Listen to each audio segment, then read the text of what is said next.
You're listening to TFM. Want to join in the conversation and share your thoughts on this episode? Join the Babel Conference, our listeners' discussion group on Facebook. Just type BABEL into the Facebook search field, and we'll look forward to seeing you there.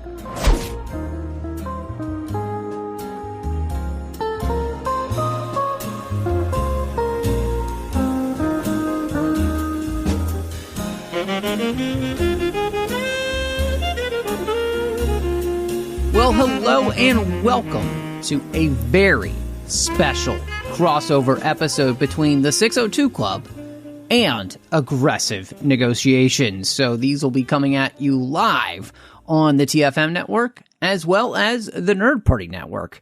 And with me in this first crossover, we can't believe we haven't done it before, Jedi Master John Mills. I could have sworn that we had, but at the same time, the 602 Club was the birthplace of Aggressive Negotiations, quite literally. It's true. You know, maybe it just feels like since they are their cousins, basically, that we did, but I guess not. So cool, you know? All right. It just feels right. It does. It does.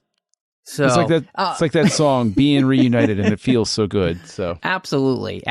Well, of course, you can find the networks all over the place on social media. You know, at Trek FM or at Join Nerd Party on X, Twitter. Of course, you can find both networks on Facebook, facebook.com/The Nerd Party or facebook.com/Trek FM. Of course, we're online at Trek FM as well as The Nerd Party. And of course, you can find a listeners-only discussion group there called the Babel Conference for all the listeners there on TFM. You can join and all sorts of things like that. But John, the reason that we are doing this incredible crossover episode for everyone is because, the final season of The Bad Batch has happened, and we have now seen the completion of this part of the story. And of course, you know, we don't know what's going to come next, but my goodness, I just... we'll get into it. We've got so much to talk about this season, but I wanted to ask you because... So this is something that with the animated series, it seems like they're doing more of, which is kind of allowing multiple episodes to air at one time. And especially with the beginning. In fact, they also did the same thing for Andor, right? You had 3 episodes drop at the beginning of that show. And so it's not just animation. So with season 3, we had a massive opening of 3 episodes. And so much happens in those 3 episodes. Way more than I even could have imagined was going to happen, especially since you end up having Crosshair and Omega, escape from Tantus. You have, meeting a new character like Batcher. We meet some clone cadets, on the mission that Hunter and Wrecker are on. And so it's just, I got to ask you, what did you think of opening the season this way? Oh, it was definitely, it was great. Simply because it was all so good. But also, it's a frustrating thing is that we're all still trying to find the balance between what's been, affectionately referred to as binge watching and this weekly release schedule. The weekly release schedule can be frustrating at times because you want more and you're forced to wait. And that's the way it used to always be, kids and blah, blah, anything else that those of us who remember broadcast TV being the only option could throw out there to everybody. But at the same time, it's interesting because I think that it speaks to an idea that floats around in my brain every so often, that our collective fixation on formats being like there's almost this binary brain freeze between us, between 30 and 60 minutes for any episode of any show. And that's still tied to old broadcast mentality. And it's like, I would love them to give the creators the freedom to say, you know what?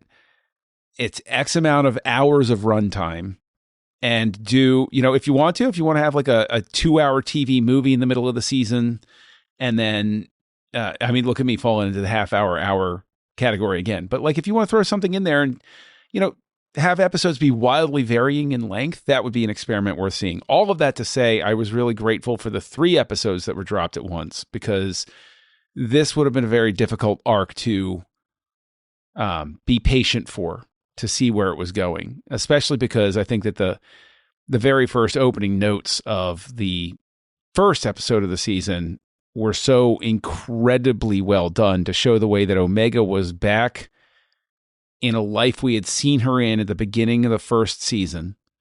She was back to life as it was, in a research facility with a Kaminoan guiding her around with a bunch of clones. But we saw it demonstrated how different things were just in the short span of time between Kamino and the Empire having control of the program. And that I thought was just an absolutely brilliant way to kick it all off.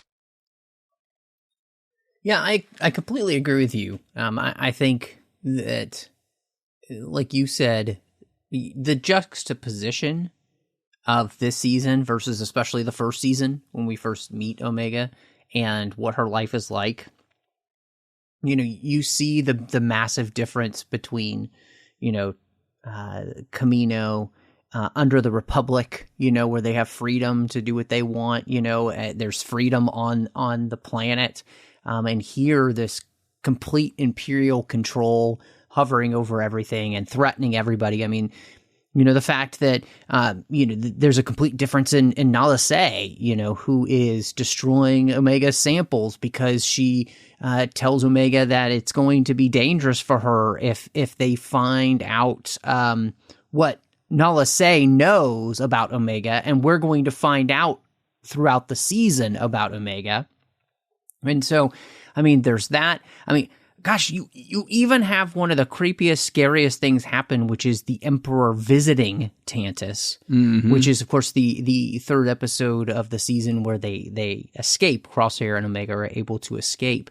But and something that we've talked a lot about as we were walking through season 2 on aggressive negotiations was the idea of the way that Omega's character is continually growing throughout the seasons. And even in this first episode, I thought it was incredibly interesting to watch her as a character display these character traits that we know and love about her, but that are going to play throughout the entire rest of the season and that are going to be driving her as a character, right? It's her loyalty, her ability to sympathize, even with people who might be seen as an enemy, and this comes specifically with that relationship with Batcher. It also comes in her relationship with Emery, right? The seeds are planted there for Emery's change. And all of that is done within these first 3 seasons. All of that is done within these first 3 episodes. And then on top of that, you have that sandwich episode where you see just the insanity of the Advanced Science Division and what they've been up to. And basically, they've created their own version of Jurassic Park run amok with the slither vines. And just the depravity that you see of that that science division who has, it's completely amoral. We're just going to try and do things to see if we can do things and if we can use it to our advantage. And then of course you tie that in with the Emperor visiting, and it's just absolutely terrifying. Yeah, I mean the episode where you have the Slithervines are truly an invention worthy of Star Wars, where this is that very classic, oh yeah, that makes sense that a creature like that would be something I would encounter. Pre-1977, I don't think anybody really thought up a Dianoga. but it has that very 1950s science gone wrong vibe to it, where that's what's really enjoyable about it, is it has that mad scientist flair. And I think also speaks to something they have always had the decency to have as a running thread in Star Wars without being sloppy and blunt about it, which is the Empire subjugates people and it destroys nature. It destroys the beauty of anywhere. This is a beautiful, verdant planet. The Empire shows up and turns it into Monster World and then just leaves. It's like, it's broken. That's fine. We'll leave it there. And now for all time, anybody that happens to be, oh, hey, here's a planet I'm going to go check out, they're going to get eaten by slithervines. Like, it's such a toss-off sort of thing where it's like, how would you even fix something like that? And, because I love to crack jokes, you almost think the Death Star did serve a utilitarian purpose where, there were planets like with slithervines on them and the Emperor was like, it's really actually the only way to take care of this. So, we'll destroy the rebellion, then we got to go around and wipe up our old projects. One of the things, of course, as well, that we've talked about many times on Aggressive Negotiations, and of course here, as we've talked about Star Wars, which is, this idea of the way in which, especially the animation, has always utilized the different genres and different movies and stories that we've seen in different films and everything, and kind of playing with those ideas. And there's just so much of the beauty of like the Jurassic Park type of motif in that, it's like they took these vines and crossed it with a sarlacc to create this, hideous monster, right? That you can't then control, that you thought you can control. And so, I think there's just something so beautiful about that. And then, of course, with this big opening too, we all know as fans, even though the characters don't know, we realize the Emperor is visiting Tantus to understand where these experiments are going, needing M count. Mm-hmm. And of course, we all know what that means. In fact, not only do we know what that means, but we actually see the testing that's happening, right? And it's the exact same test that you saw happening in episode 1. It's the exact same look of the test on the screen as what we saw in episode 1. And so we get a better sense then of where this entire season is going to go, which is, okay, there's all these clones at Tantus, but we've also got exactly what they're looking for, which is, of course, the connection all the way through to the sequel trilogy. But also throwing in there, again, without being clumsy or sloppy or blunt about it, answering the question of, well, why don't you just create clone Jedi? And everybody's always had their sort of theories about it, and we'll all hold on to our theories, but here it is basically answered. It's like, the midichlorians don't like that. So it's like, oh, well, yeah, okay, that's a fair point. Like, the one thing I struggle with, actually, that I want to throw at you is they keep referring to M count because nobody would know what a midichlorian was outside of the Jedi, right? Do you think they did a good enough job for tying it together to midichlorian? Because we hear the word midichlorian once, I think. Do you think they do a good enough job of laying out what M count means, what it truly means to the characters and to the storyline?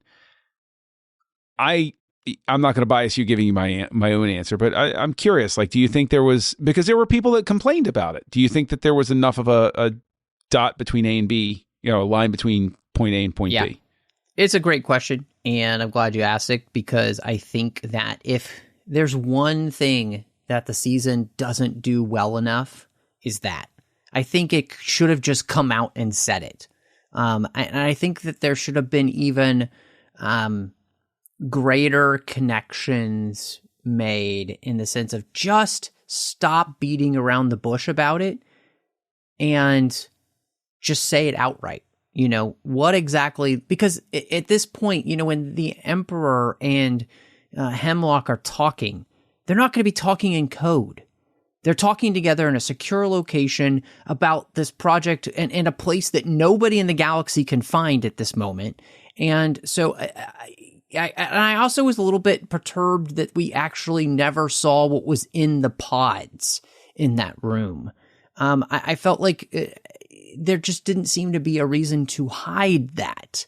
Now, I'm sure that in some way we probably got maybe something else where we're going to get more information, but it just seemed as though like they were holding back, and I couldn't quite understand exactly why they were holding back. And because, again, we mentioned, right, this connects with Project Necromancer. We've already heard about Project Necromancer in The Mandalorian. We know that that was what they were working on with Baby Yoda, right? And that you had, what's his name? Moff Gideon trying to do the same thing that the Emperor had been doing. But we also saw that scene where Brendel Hux has been working on this idea, right? So there's this connection, this thread running through. And, I thought it was fascinating. But I also felt like, and I got to ask you this question in reference to Project Necromancer, I just felt like them beating around the bush about Omega's M count was something that was slightly frustrating for me as well, because obviously they allude to the fact that she does have a relatively high, she has to have a very special M count for this to work, for her to be so special. I like that is not stated outright, because of the fact that it leaves in question about what that means for her future. Because either she was genetically manipulated in such a way that it makes it possible for her cells to accept somebody else's midichlorians, which, maybe that ties into. In terms of the M count thing, I think that yes, it would have made more sense for the Emperor and Hemlock to have said it more outright. I don't mind not seeing what's in the pods, but that, one of my favorite films is Pulp Fiction. What's in the briefcase doesn't matter. It's tied to why everybody's running around right now. And I like the idea of leaving it open. The name Necromancer, knowing they're messing with midichlorians. What I would hope they will do, whether it's in a book or another series, is show us at some point, maybe in Tales of the Empire Season 2, free story pitch, guys, that we find out they attempted to do this sort of experiment on dead Jedi, because after all, where are the midichlorians? The midichlorians are in them. So maybe we can extract from a dead Jedi, and you find out, nope, no dice, can't do it. And as a result, like, that gives a little more shading to it, because you have all of these, Jedi you're hunting down and killing. Did they try to take their cells and mess around with them? Sure. Well, and I think, one of the things too that just on this whole idea of Project Necromancer, one of the things that I think I pieced together that was really interesting was the fact that, we know that Emery and Omega are sisters. And I get the feeling that that Emery is possibly just a failed experiment in what they were trying to create with Omega, because she says, I was at another location, and then Dr. Hemlock found me and brought me under his wing, and so you get this idea that she was kind of discarded in some ways because the Kaminoans didn't need her. She didn't achieve what they wanted.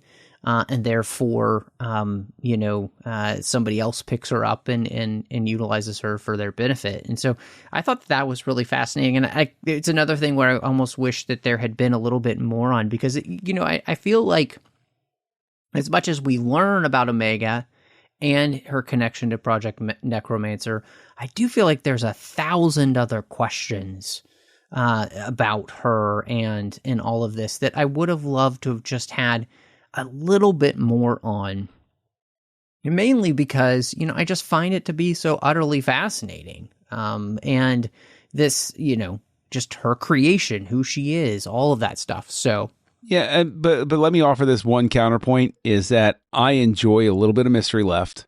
sure, I'm not saying that makes me better or blah blah blah. I'm not anything like that. I'm saying right. that the one box that this season, this show manages to avoid are the fan arguments about the explanations. Every time Star Wars has tried to explain something very clearly, it causes this hideous fracture in the fan base, especially in online discourse. If they'd come out and bluntly said something about what made That's Omega true. so much more special, we'd have never heard the end of it. We'd still be hearing about it. And then in 25 years, people would still be complaining about what they had like, it's just like, so I'm actually kind of happy that they were like, I know Omega's special. I know that she has something to do with the way her cells can accept midichlorians in experiments, or the way hers can transmit. Like, she's the key. She's Omega. She's the end of it all. And leaving her future open actually leaves me more hopeful that we'll get another Omega series at some point, or get her in a series at some point. I'd love to see her show up in live action in the Ahsoka era. That would be fascinating to me. But all that being said, I think that what we really need to not let go of is the fact that her empathy is really what makes her incredibly special. Like you were saying with Batcher and with Crosshair, because Crosshair is the ultimate pessimist. Batcher is basically a hunting dog. And Omega gets through to both of them and melts their hearts. And they both love her. And it's like that thing, while we can sit there and we can go back and forth about M counts and what makes her genetics so special and all of that type of stuff, what actually makes Omega special is her empathy and her love for others and her willingness to sacrifice and be there. Like, those are actually the things that are the most importantly special things about Omega, especially throughout this season. Yeah. Well, and I think, you touched on something that is really important to the season, which is the idea of putting this unlikely pair together. And I think what's beautiful is the way in which she, like the other clones, the time that she spent with them, she slowly changes Crosshair by her actions, by just being her. And in fact, she brings out the best in all of the clones that she gets to know. And that's what's really beautiful, is to watch her play into Crosshair's redemption arc and what he's willing to do for her because of what she was willing to do for him, even when he kind of hated her, And I just found that to be such a beautiful picture of grace, completely unmerited favor. And it's really, really beautiful. And I think it's the kind of thing where, the world just needs more of these type of stories and more characters like Omega, and playing against characters like Crosshair. And it made it a really moving season then, to get to the end, to see what he was willing to do then for her. The fact that he's willing to lose, his shooting hand. The fact that he's willing to do whatever it takes to get her back and make sure she's safe. I mean, I know I'm gushing, but it's one of those things, even when I'm thinking about it, this show is always so good at, I think, and the Star Wars animation is always so good at getting you to a place that you get emotional about the characters that you're watching on screen. And that was the best part of putting Omega and Crosshair together so much of this season. Yeah.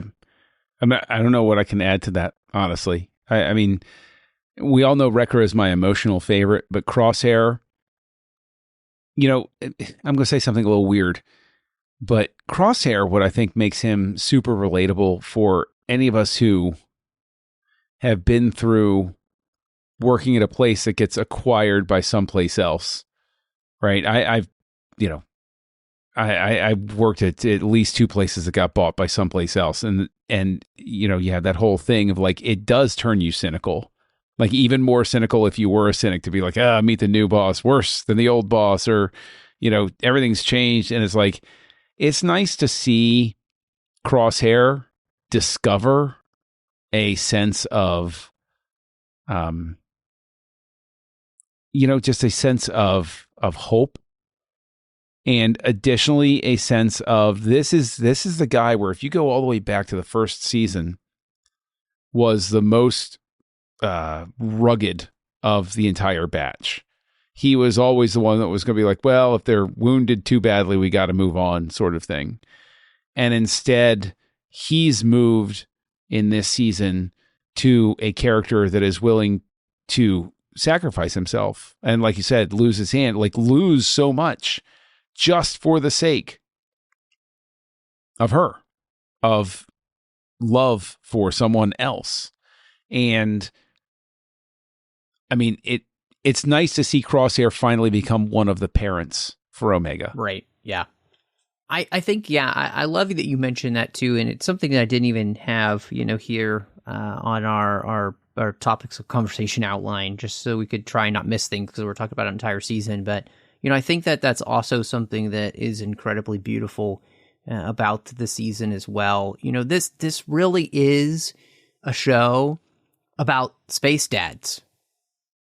And I think the fact that you have Wrecker and you have Hunter and you have Crosshair, who are these father figures to Omega in different ways, right? Is really beautiful. And the beauty of it, too, is that you take these characters who were legitimately just made for one thing. And it plays back all the way back to that Clone Wars episode, The Deserter, right? Where you had the clone who deserted because he didn't believe in the war. And then he falls in love and he has kids. And so you see this ability of these characters to do that. And then you have these, I mean, the ultimate warriors, you know, and they find themselves in a position where they can't help themselves but to fall in love with this child who's been put in their care.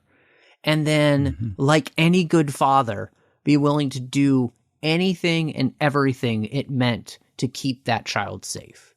And I think that that is also a really incredible story, because there are too many times on television where fathers are discounted or shown to be kind of like doofuses or whatever. And I think that this show really speaks to the importance of fatherhood into the lives of children. And I think even especially, you know, with the impact that they can have on their daughters. And I found that to be incredibly beautiful in the series. Oh, for sure. I mean, the thing that I think is also an interesting sort of meta read of the season is, in a lot of ways, I think that the older fan base of Star Wars, we're all at that age where, if we're not parents directly, we have younger people in our lives that we interact with, that we're mentoring, or we're, you know, trying to get them going on their own path and everything. And there's this sort of meta read where we can project ourselves onto the batch as parents or parental figures or mentors. But then at the same time, there's a sense to me of Omega as the fans themselves, and the batch sort of representing, and stay with me, I know this sounds crazy, but this season, especially when taken in total of all 3 of the Bad Batch seasons, feels like this love letter to our own childhoods, in the sense that we had, as one of the big influences in our lives through pop culture and everything, was not just Star Wars, but the Clone Wars. And so there's this sense of like, almost like giving us a pat on the back and saying, hey, we tried our best to do what you expected of us to, show you something to think about, something to care about, something to help bring out something in you that's special and show you what's great about human connection and love and empathy. And I know maybe it's too deep. I don't know. I mean, and at the same thing, there's always that school of thought where it's like the artist doesn't even necessarily need to make the specific intent be that, but you can still get to a place with that. And I see this season very much in more of that meta sense of, especially with the way it ends. It's like, hey, we had a great time, didn't we? But, this chapter's over now. Like, this really is the coda to the Clone Wars. And I don't mean just the show. I mean the entire era of Star Wars. It's like, okay, kid, we got there. Now we got to go on and find some new territory and do some different stuff. We've had a great time. I don't think that's too deep at all. In fact, I think that in many ways you're 100% right, because, the whole thrust of this show, not only being about dads, but it was just about the clones themselves, the characters that everybody fell in love with and didn't expect to. I don't think anybody came into the Clone Wars series thinking that clones might be some of their favorite characters.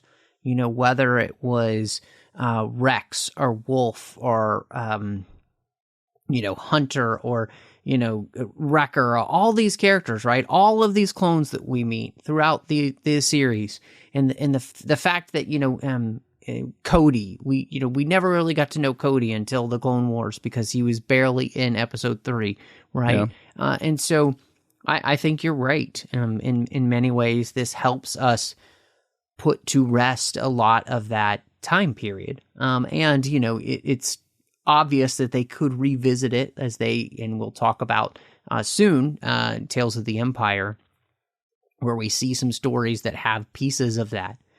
But, they did it in Tales of the Jedi too. So I think your read is actually spot on in that way. And I think that that's one of the things that makes, as we'll talk about later, the coda work. And so, I did want to ask you, because one of the fun parts about this series is the way that we return to things. We not only return to things from the first and second seasons of the series, but we do from the Clone Wars, right? And we have characters too, as well. So we go back to Barton 4, where Crosshair made that decision to shoot the Imperial officer, to make the switch where he's finally been broken enough to realize the Empire is not the way to go. We return to Teth. That's one of Rex's bases. We see... I was so happy to see Teth again, man. Right? I mean, yes. On. That was so awesome. And, we get characters back like, Fennec Shand comes back. We have Cad Bane come back, so... I think one of the things that I really loved about this season, and I think I just love about the Bad Batch series as a whole, is they just weren't afraid to utilize all of the material that has been there throughout the Clone Wars, and to, when it's the right thing to do, to use it. Like, I mean, going back to Barton 4 and having Crosshair be at the place where he made the turn, and that be the place where he earns back his crew's trust, was huge. I mean, also we got Star Wars space worms. So who knew that ice worms were the thing? Not sandworms, ice worms. Hey, all things work. Yeah, again, the going back to, and you and I hit on this plenty, I think, in all of our discussions over time, when you look at it as a total. But you're right. This is a saga. This is a big saga. And that you're in good hands when the people telling the stories don't feel the compulsion to say, oh, well, we've already done that, so we're going to walk away. It's like, no, you're here in the toy box. Use some of these toys. You'll add toys. You'll get new toys, but it's okay. You don't throw out all of your old toys when you get a new toy. If we did, I wouldn't have half the things on my bookshelf right now. Right. But like, it is one of those things though, where it's like, and honestly, to keep the metaphor going, like some of those old toys are some of your favorite toys. Doesn't matter how new and shiny the thing is. Exactly. And so even if the newer toy that comes in a toy box isn't your favorite, you're like, yeah, but if I pair them up with Boba Fett, it works better. And that's okay. And it's a way to start accepting that new stuff into the box is, to get it to mix with the things that you already loved. Well, and I, we've talked about this on Aggressive Negotiations in some ways ad nauseum, but the way in which, by doing these things, by returning to these places, by having these characters show back up, what the animated series are becoming to Star Wars is the thing that helps bind the saga together and make it more cohesive. I mean, we talked at length here about Project Necromancer, right? And that's a huge part, obviously, of the, part 9 of the saga. It's not a thing we all loved, right? And yet, what they're doing through these animated series, by bringing up these stories and making it feel more cohesive, is ameliorating some of those frustrations that we've had with specifically the sequel trilogy, right? But it's making also what's happening in these shows incredibly interesting too. It's not just about trying to get things to connect. It's done in a way to which I almost don't even care if it connects. It does. It's brilliant. It's wonderful. But what it's doing for the story here is, I think, what makes things so special. And so when we get to go back to a place like Barton 4, we get to go back to Teth. We have these characters come back, and we're, like you said, we're playing in the toy box. In some ways, I remember our first episode with Nick Anastasio, and I believe the episode in the 602 Club is called Boys Playing with Toys. And that's kind of what these animated shows, and you were alluding to, feel like, right? It is creators just playing with the toy box of Star Wars in a way that feels authentic to the series, so it fits. And that's what we love about this stuff. That is what we love about this stuff. And it, I think it also just makes it work so much better as well when characters, when you have a Rex come in, in a way, it's almost like, when you're learning your way around a town or something, you get these reference points, and it's nice to have the reference points. It's nice to have Rex. It's nice, even though it seemed to be a little bit controversial, to have Ventress show up. Because, okay, she looks different, and her saber's different. So if I didn't read Dark Disciple, this is just, Ventress made it through. If I did read Dark Disciple, I'm saying to everybody, now hold on a minute here. That's weird. I need a little more. But it's still a touch base. It's like, okay, this is in relation to this character being here, and even within the series having Rampart come back. That was such an unexpected treat for me. I never expected to see Rampart again, and to have him come back and have him be this still a jackass while being a little bit of comic relief, necessary comic relief in a very heavy arc. I really liked it. Like, I actually laughed out loud with him when they were talking about ditching him or whatever, and you just hear him from off screen go, "I can hear you." Like, yeah, that was great. There's just yes, 100%. That's one of those great moments where it's like, oh, that's just so organic. That feels right. Yep. And yes. I never expected to see him again, and I was happy to see him again. Mm-hmm. And it's like, but it's just one of those things where with Ventress, I'm curious to you because I saw her appearance serving a very massively important role in the season without even saying it outright. But her appearance pre-explains how the just go ahead and call him Super Clone shows up in another badass ship design, is able to sneak in. Ventress establishes how it's possible to sneak on to Pabu without anybody knowing. Mm-hmm. They don't draw attention to it. And then, right. But we know when we see the other, when we see the threat show up, it's like, oh, right. Nobody knows about that place. Oh, okay. Yeah. You'd think maybe you'd have boarded it up after Ventress showed up, but hey, that's just me. Yeah. Yeah.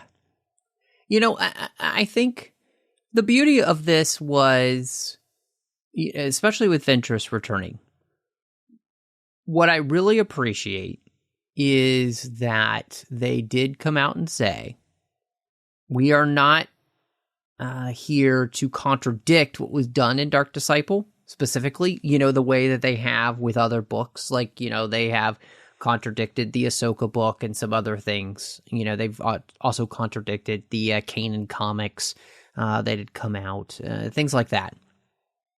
But they specifically said, we plan somewhere else to tell the story. It's going to come. You just need to be patient.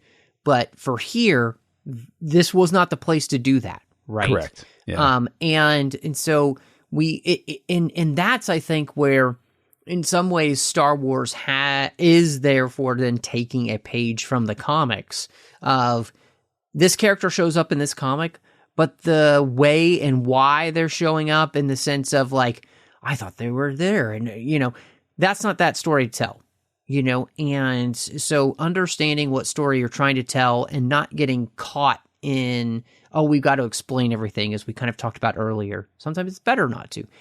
But I appreciate that they just kind of head on said, hey, we know all the fans, we know you're freaking out, and look, we know how she returned and why, and how all that goes down. This just wasn't the place to tell that story, but it was the place to utilize her here, which, again, when you think back to who she was in the Clone Wars, right? She had become kind of this Ronin. And I think that's fascinating that in some ways she's still kind of playing that role after what happened in Dark Disciple, which is incredibly interesting. And I do think makes for a place where, I don't know about you, but I find myself on the edge of my seat, proverbially, waiting for the story of what happened and, how she is able to survive. Yes. And as a final note on Ventress, I will say that it shows again the wisdom of the people who created this series, because the lazy choice would be Obi-Wan showing up to give an explanation, or somehow somebody knows Yoda, or Ahsoka showing up. Any of those are expected at this point. Ventress showing up brings Ventress back in, shows the way that basically opens up that there's still all of these Force users out there. It's just not as many. It's not as welcome. And they go to ground because they know that the Emperor will either capture and kill or torture and pervert them. And so that's why they're very difficult to find, and why it seems like they're extinct is because they know the minute they stick their toe out, they're toast. But having Ventress show up really does open up the universe in the sense that it says definitively, there's more than just a few Jedi that made it past. They're out there, and she's one of them. And so, the storytelling possibilities from that are actually magnified. Yeah. Well, and the beauty of that too, we just, and we'll talk about it very soon here, Tales of the Empire, with the idea of the Inquisitors. That's why they were needed, right? Is there were enough Jedi that survive. And that's their job, is to help Vader hunt down these Jedi. And so, again, having Ventress return was great. I think, too, there was a genius of having Rampart return because he was such a major part of those first 2 seasons. And so, to have him come back and be the character who, thinks he can utilize this for his benefit and be the person who, in some ways, represents the character who is completely unable to change, right? He has every opportunity to be able to change. In fact, Crosshair keeps telling him he should because the Empire doesn't care about him. Mm-hmm. They'll kill him at a moment's notice. And so he will never truly be free if he's trying to get his way back into the good graces of the Empire. And yet he's just a character who just can't accept it. And so having him return like Ventress, I just thought was, in some ways, almost like the chef's kiss of the season, where we're really doing things that just, once you see it, you're like, oh, that makes so much sense, and I wouldn't have wanted it to be any other way. And one thing, though, I do have to ask you, John, moment of silence for the Marauder that we lost. Not fair. Not fair. It's not fair. Don't do this to me, man. This is not cool. Okay. It's not. I was like, are you kidding me? We did it to the Razor Crest, and now we're doing it to the Marauder? This hurt worse than Razor Crest. Razor Crest was just a nifty looking ship that I liked because it was tied to the Mandalorian. This, I truly loved the Marauder's design, the fact that it looked like a Kamino and Saber Dart, the fact that it was our home for these 3 seasons. John. I never thought of that. Oh my gosh, you're right. I wish I could take sole credit. I think somebody else pointed it out to me and I saw it and I was like, oh my gosh, you're right. But the simple fact that I truly loved that ship and that ship design and everything, and they took it from me, Matt. They took her from me. In all honesty, it was like it was as if, now I'm not going to go crazy and be like, oh, they blew up the Millennium Falcon, because that would be I'm rioting in the streets for weeks after that happens. Exactly. But this would have been like watching honestly, it's like watching like Luke's X-Wing get blown apart or something like that, where it's like, what? No, but you can't do, no, bad. Are you serious? Right, yeah. So my wife and I were watching the episodes together as we're watching through the season, and when they blew up the Marauder, there was an audible gasp and something along the lines of, "Oh no, not the Marauder!" Yep. Like, that was my reaction, and I think what's really actually kind of beautiful about it is the way in which,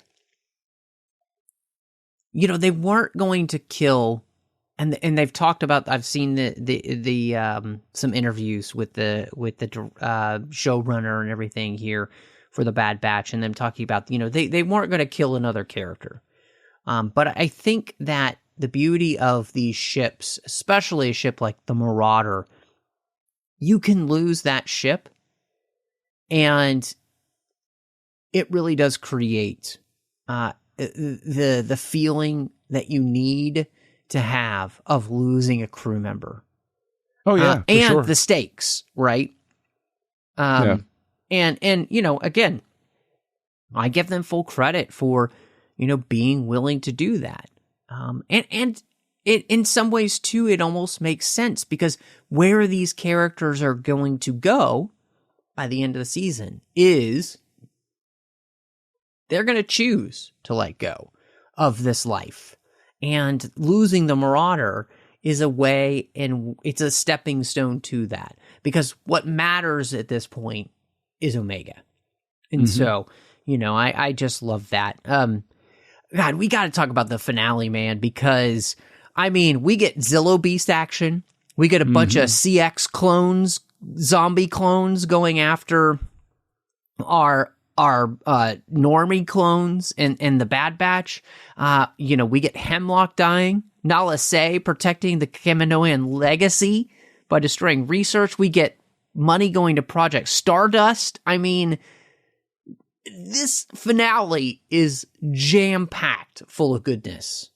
All the way down to, I almost feel like, working backwards, but all the way down to the fact that when Tarkin shows up, it's 2 Venators and then like a straight-on Star Destroyer, just showing that another little nudge that the fleet's changing a little more again. Because he got the best, Yeah. Like, he's fresh the top off the dog. line, man. Yeah. Fresh off the line. But it's got that new ship smell. But the fact that they show up, there's all of this devastation. There's a Zillow Beast loose now.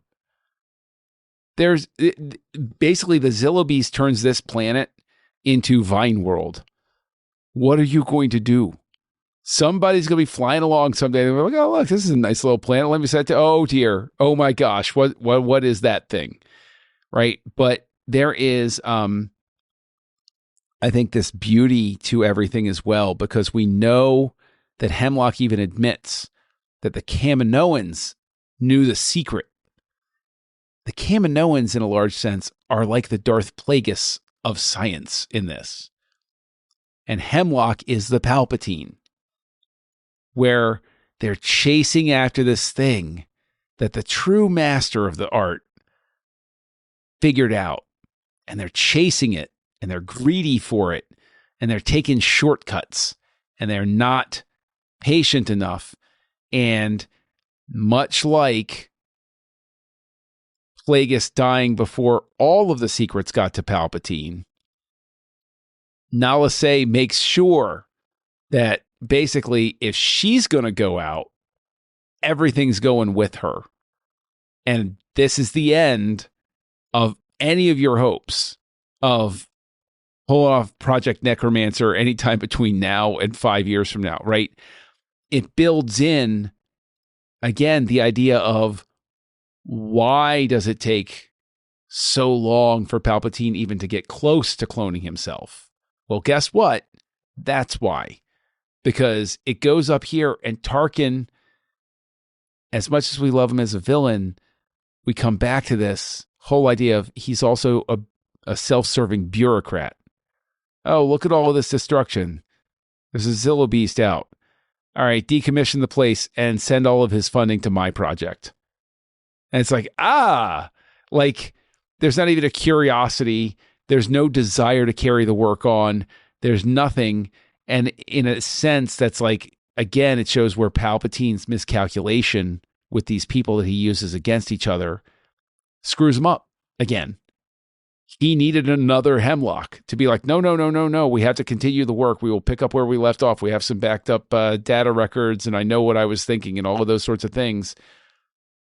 Hemlock's death and the loss of the research is a massive death blow. And I was glad to see it. But I loved the minute that Omega was trying to find out how to sneak out of the place, and she saw the Zillow Beast. My reaction was like, oh, you're going to, aren't you? Okay. All right. I'm here for this. I was like, I know what's coming next. There's no way you show me a Zillow Beast and you don't.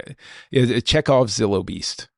There you go. Well, no, I could not agree with you more. I think the beauty of the way in which this whole season really shows off the hubris of the Empire already and the cracks that are forming. Like you said, the fact that Tarkin is a self-serving bureaucrat, that's the thing about Hemlock as a villain, right? And him being destroyed here. He's one of the few people, I think, who truly bought in some ways to what Palpatine wanted to do in a way that Palpatine needed desperately, and he doesn't have that beyond here, and we don't know where the connection to the strange Sith planet in episode 9 comes in, and how Exegol. all that works. Exegol. And so, but it also makes sense as to why, like you said, all of this ends up taking too long, because somebody like Tarkin could care less. Like, he just cares about raw power. He's not into the old religion, Mm-hmm. He doesn't have that old time religion. Right. And so because he could care less. And so I love that. And I think too, the finale has Emery finally making the choice, and helping to save the children and taking them away. And then her desire then to help Echo with the clones, as they try to save as many as they can, which, gosh, I want that story. I think that would make an incredible story to see her go on and do that. And, all of the, and again, I think the beauty of watching Nala Se, who truly seemed to be a scientist of the highest caliber, who had incredible knowledge, right? And realized that her knowledge could destroy the galaxy, and then was willing to not pursue that knowledge, but try and keep it from doing that, was awesome. Again, I think there's a lot of kind of Jurassic Park in there. That type of understanding of, what we can do with science. Sometimes it's not worth creating. Sometimes it's not worth doing, because the what it can do could lead to ultimate destruction, and so I love that. And then the epilogue was just so epically perfect to me. To have had these space dads raise their daughter in safety, and so that she then has the ability to make her own choices. She has the freedom to make her own choices, and then allow their daughter to make that choice, was just so beautiful. I could not have been happier with the way that the epilogue worked in this episode. Tremendous is the only word. That's the smallest word I could give to that epilogue, because it was the whole point. That was the whole point. And just seeing Hunter, and I'm glad the choice was to have it just be Hunter there, because he's the chief dad, basically. But to have him, dad. I love that. To have him be there and convey it to her. And it's, I'm of an age, I'm of a stage where soon I'll be facing that same sort of moment. I'm not so big as to deny that was a pretty emotionally resonant scene, because I know it's coming. And it's like the idea that after everything they did, she's going to go run off and join the rebellion to be a pilot, and the risk that's inherent in that. And they have no choice but to say, okay, right? She can't stay there forever. And I'll go ahead and say it's interesting because Uncle Owen does everything he can to keep Luke on Tatooine. And these dads say, hey, we can't live life for you anymore. You have to live life for yourself. And we did everything we could to make you ready for it. Like, that's a heavy thing, man. That's a big, big moment. And it frustrates me that the only place in Star Wars right now at this moment, where I'm getting those types of moments, truly getting them, is in animation. And that's not to take anything away from the emotionally resonant moments in Ahsoka.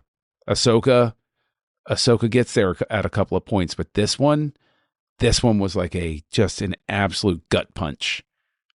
Because again, I think it even ties back into that larger like meta read of the series where it's like, you know what it is? I'm going to pay this the highest compliment I can. This cave discussion was the equivalent of Hawkeye at the end of MASH going up after he's given BJ Honeycutt a whole time of saying, why can't you say goodbye? Right. And the helicopter pulls away. You see that his friend of all of these years wrote out goodbye in the stones on the helicopter pad. That was this, and this was that, where it was that moment where you suddenly realize, oh my gosh, yeah, goodbye, and it's like, I got to let you go now. Oh, so heavy, man. No, I think that's an incredible pull. And I love that you, too, with these two characters, you let D. Bradley Baker and you let Michelle Ong play this older version of the characters and to really give them in some ways that kind of resolution, right? That you know that they've been safe for so long. You know that they've been happy for so long. You know that, and the beauty of this too, we don't answer the question, right? We don't know when she goes to join the rebellion, which is great. We don't know what the time period is, it could be kind of anywhere. It could be during Rebels.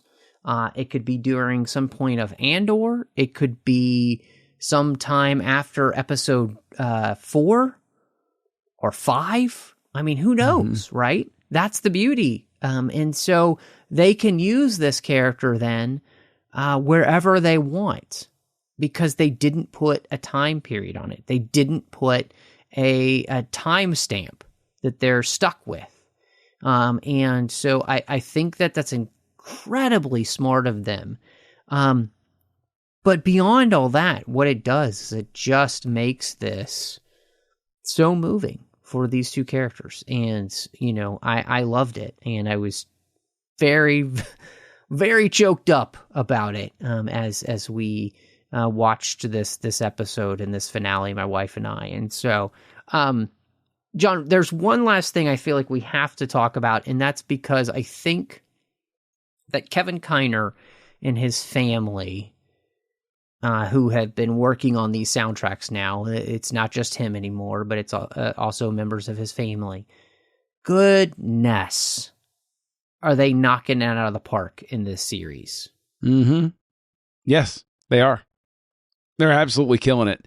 And what I also love most is that the Kiners exist in the space that John Williams did, especially with the original trilogy, where if you knew the music that was being referenced, if everybody knows Mars, the Bringer of War, or like there's a lot of Holst's The Planets in the 1977 original, if you listen for it, and you can hear certain martial cues in the Imperial March that you've heard, here or there.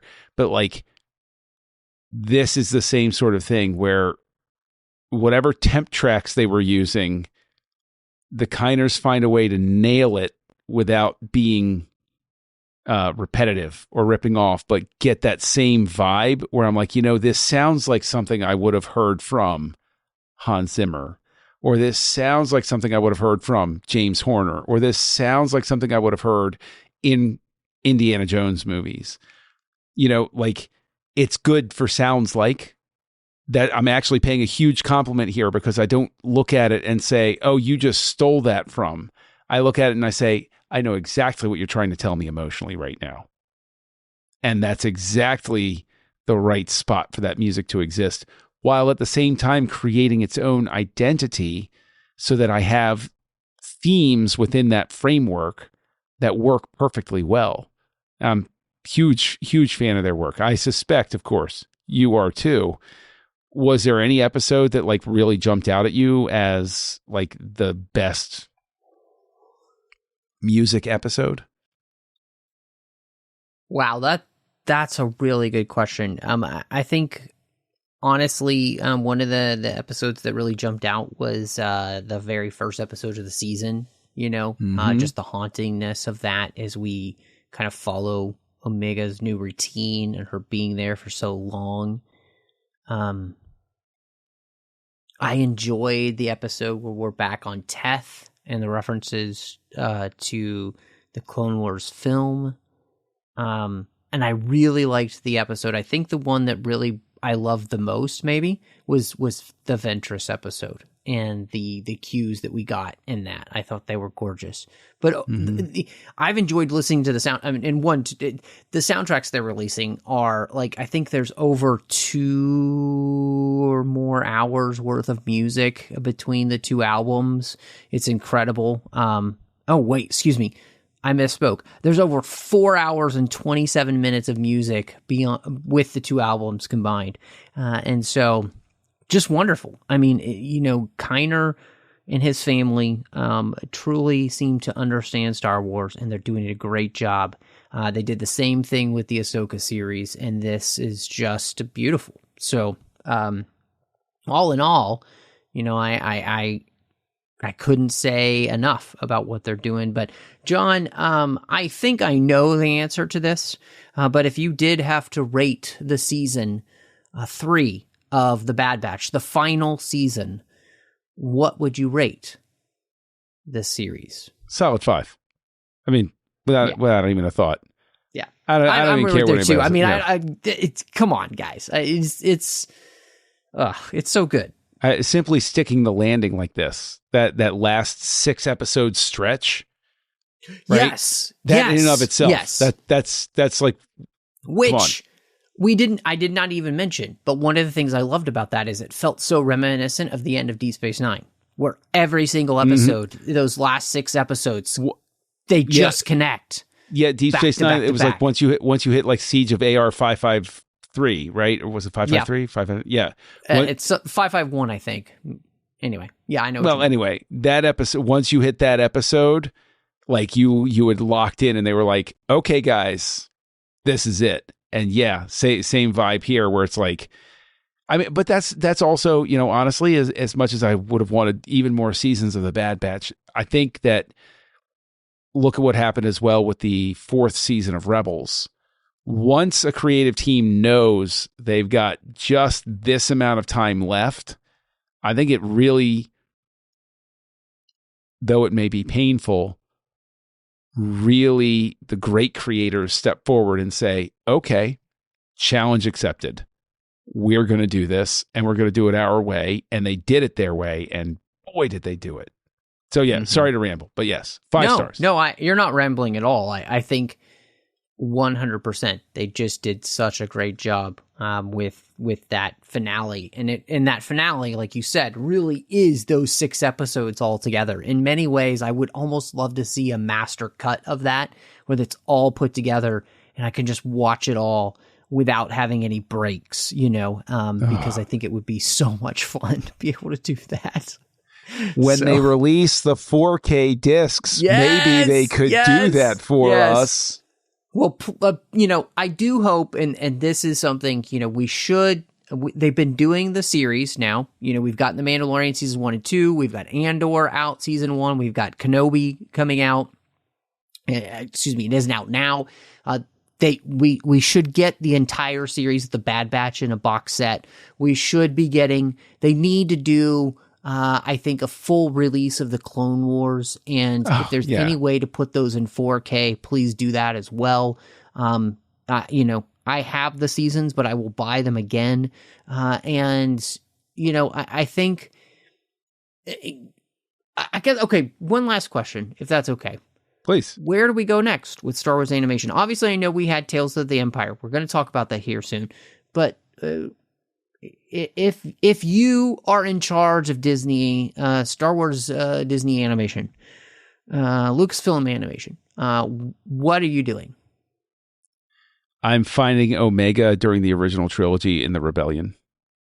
I've said there are other show ideas I've had where I'm like, oh, I'd love to go off with Ventress, or I'd love to find out about the Clone Rebellion and actually stay with them. I'm totally down with that too. But if I were an exec and somebody came in and they said, we're going to pick up Omega, and it's going to be a totally different cast of characters aside from her, and she says she's going to go off to be a pilot for the Rebellion, I want to go put her sometime around Return of the Jedi, honestly. I would tie it in that way. I want to go in, I want to find Omega sometime around Return of the Jedi, and the ending of the series then, it could either be right after the final battle of Endor, and her going around and helping, sort of like almost an Alpha Squadron sort of vibe, or have her going and, just being the fleet they meet up at Sullust, right? We get the story of what was going on while everybody was in Hoth and scattered at Bespin and stuff like that. What about you? Oh my goodness. I think your idea is phenomenal. Oh, thank you. And I'm not just saying that. Like, I had thought about this idea of like following Omega, but the idea of kind of putting her in that time period, I think is really interesting, especially because of the way I think that could help you lead into the post Return of the Jedi era, which, Mandalorian doesn't pick up till 6 years later.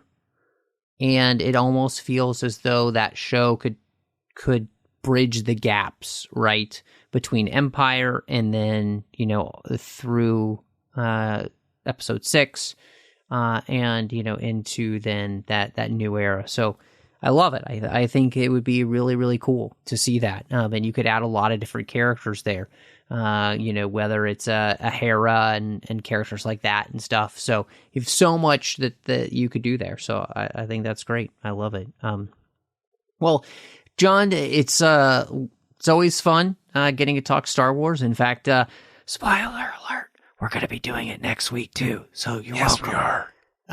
Yes. There's going to be more Star Wars talk coming your way. But if people want to catch up with you and see what else you've got going on beyond Star Wars talk, as if there is anything else, where can they find you? Well, you can find me as Kessel Junkie on your social network of choice, but you can also find me being a little scamp over on the Nerd Party Network, or here on the Nerd Party Network, because this is a crossover episode. So I'm on the Nerd Party Network while I'm talking about this too, as well as on TFM. So aside from the great time that I have coming on and being in the 602 Club and causing mayhem here on TFM, I'm regularly on the Nerd Party Network, co-hosting 2 shows, one of them called House Lights and one of them called Aggressive Negotiations, a Star Wars podcast, which, of course, like you said, I co-host with you, Mr. Matthew Rushing. I love that we're in the place where Aggressive Negotiations began, in the 602 Club. It just feels right to be here and having us cross over. We're going to do it again very soon for you all, as we mentioned. Of course, you can find me all over social media under the name Matt Rushing02.